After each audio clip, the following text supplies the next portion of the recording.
Jumpa lagi untuk para sahabat AJB MOV yang budiman dimanapun Anda berada.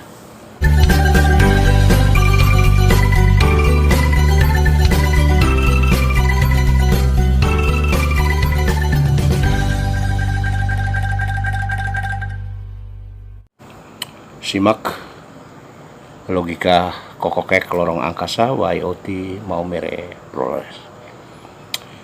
Rocky Gerung disomasi, Rocky Gerung pantas melawan. Narasi ini tidak dalam rangka untuk membela Rocky Gerung secara pribadi. Jadi tekanan gas tidak perlu full, lalu menuduh saya kadrun atau anti NKRI karena terlibat membuat analisis pada kasus ini. Saya tertarik untuk memberikan komentar terhadap kasus ini karena dua alasan, yaitu pertama penegakan hukum dan kedua alasan solidaritas dengan para korban dari kalangan masyarakat kecil dan terpinggirkan yang juga terdampak oleh kasus ini. Cerita yang saya rekam dari berbagai media sosial singkatnya begini. Baru-baru ini Rocky Gerung disomasi oleh PT Sentul City, sebuah perusahaan properti raksasa, karena menempati sebuah lahan HGB miliknya tanpa alas hak yang sah. Lahan ini telah dikuasai oleh PT Sentul City berdasarkan sertifikat HGU nomor B2412 dan 2411 sejak tahun 1994 sampai dengan 2012 atau 2013, dan luas lahan seluruhnya adalah 1.100 hektar.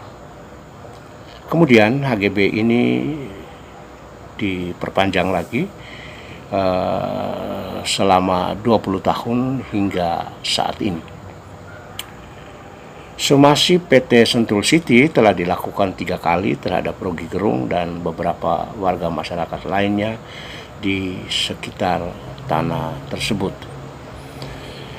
Tanah yang dikuasai PT Sentul City ini sebelumnya adalah tanah negara bekas HGU PTPN 12 Pasir Maung, yang sejak tahun 60 negara memberikan hak pengelolaan kepada warga sekitarnya dan ada bukti suratnya yang masih dipegang warga hingga saat ini. Di antara warga tersebut ada seorang warga bernama Haji Andi Junaidi yang telah melakukan oper alih garapan lahan secara sah kepada Rocky Gerung. Karena peristiwa hukum ini tercatat di Kelurahan Bojongkoneng, Kecamatan Babakan Madang dengan nomor 592/6 Romawi/2009 tertanggal 1 Juni 2009. Berdasarkan cerita singkat ini, naluri investigatif saya terangsang untuk mengotak-atik peraturan hukum agar bisa menemukan duduk soal yang sesungguhnya. Hasilnya, saya mendapatkan beberapa alasan hukum yang menunjukkan bahwa Rocky Gerung sesungguhnya pantas dan bertindak benar untuk menolak somasi PT Sentul City dan melakukan perlawanan yang lebih komprehensif. Kedua, mengorganisir massa korban yang senasib untuk berjuang bersama, karena mereka ini perlu dibantu untuk mendapatkan keadilan hukum dan untuk mendapatkan kepastian hukum dan keadilan. Ketiga, meminta kepada Kementerian ATR BPN untuk membongkar kembali data dan informasi atau dokumen mengenai proses perizinan HGB PT Sentul City yang diduga ada indikasi maladministrasi dan KKN. Kemudian yang keempat, merencanakan akan menggugat ganti rugi material sebesar Rp1 dan imaterial sebesar 1 triliun. Karena dari hasil analisis saya terdapat fakta-fakta sebagai berikut. Pertama,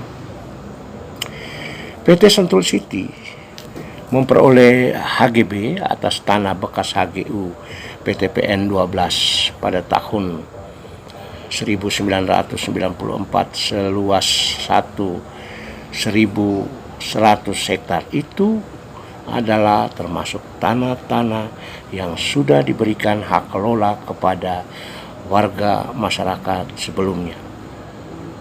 Dalam pelaksanaan proses perizinan, PT Sentul City dan pihak BPN tidak pernah melakukan dialog dan mendapatkan persetujuan dari warga pengelola tanah negara bekas HGU tersebut. Tidak pula ada bukti mengenai pembatalan hak pengelolaan warga dari pejabat yang berwenang. Jadi di sini telah terjadi tumpang tindih pemberian izin oleh BPN dan sewenang-wenang. Kedua, Peraturan Pemerintah Nomor 24 Tahun 1997 tentang pendaftaran hak atas tanah menegaskan setiap warga negara Indonesia yang telah menguasai tanah, apalagi tanah negara, secara fisik selama 20 tahun atau lebih secara berturut-turut adalah sah sebagai pemiliknya. Nah, warga di sekitar tanah bekas HGU tersebut telah menguasai tanah negara dimaksud secara fisik dan secara terus-menerus sejak tahun 1960 hingga saat ini berdasarkan hak pengelolaan dari negara. Termasuk di dalamnya adalah Haji Andi Junaidi dimaksud yang kemudian melakukan oper alih tanah hak kelolanya atau hak garapnya kepada Rocky Gerung pada tahun 2009. Jadi tanah ini telah dikuasai secara fisik oleh warga-warga tersebut melampaui 20 tahun yang disyaratkan oleh peraturan pemerintah ini. Dengan perincian sebagai berikut. Warga telah menguasai 34 tahun lamanya pada saat pemberian HGU pertama di tahun 1994. Warga telah menguasai 52 tahun pada saat perpanjangan HGB di tahun 2012 atau 2013. Dan warga telah menguasai selama 61 tahun pada saat somasi ini dikeluarkan oleh PT Sentul City. Oleh karena itu, bagi saya tidak masuk akal kalau PT Sentul City mendapatkan HGB dengan menabrak aturan tersebut, kecuali ada KKN. Ketiga, PT Sentul City sampai dengan berakhirnya masa kontrak pada tahun periode pertama, masa kontrak pertama pada tahun 2012 atau 2013, ternyata tidak sanggup juga mengelola keseluruhan lahan tersebut sesuai dengan izin HGB yang diberikan. Buktinya, ada pihak lain atau ada warga lain yang menguasai, menggarap, dan menempati lahan tersebut. Jadi ada lahan yang tidak difungsikan PT Sentul secara maksimal sesuai dengan fungsinya, tapi justru dikuasai oleh pihak lain atau diterlantarkan. Berdasarkan peraturan pemerintah nomor 40 tahun 96, HGB PT Sentul City ini seharusnya dibatalkan karena tidak menggunakan tanah tersebut sesuai dengan peruntukan dan persyaratan sebagaimana ditetapkan dalam peraturan dan perjanjian pemberiannya. Selanjutnya, menurut PP nomor 11 tahun 2010 tentang tanah terlantar, Objek penertiban tanah terlantar meliputi tanah-tanah yang sudah diberikan hak oleh negara, berupa hak milik, hak guna usaha, hak guna bangunan, hak pakai, dan hak pengelolaan, atau dasar penguasaan tanah yang tidak diusahakan, tidak dipergunakan, atau tidak dimanfaatkan sesuai dengan keadaan atau sifat dan tujuan pemberian hak atas dasar penguasaannya itu. Jadi jelas dari definisi ini, tanah-tanah yang dikuasai oleh warga masyarakat dengan hak pengelolaan, tapi adalah bagian dari wilayah HGB tersebut, dianggap sebagai tanah yang diterlantarkan oleh PT Sentul City. Nah, kemudian kapan mulai dilakukan penelitian apakah ada indikasi terlantar atau tidak? Aturan ini menyatakan sejak 3 tahun pemegang HGB tersebut mendapatkan izin pemanfaatan lahan. Nah, PT Sentul City tampaknya baru mau memanfaatkan secara intensif HGB-nya itu di atas tanah-tanah yang berstatus hak pengelolaan warga tersebut setelah 27 tahun sejak awal mendapatkan HGB itu pada tahun 1994. Artinya dia menguasai sekian lama ini tanpa memanfaatkan. Ada apa di balik ini semua?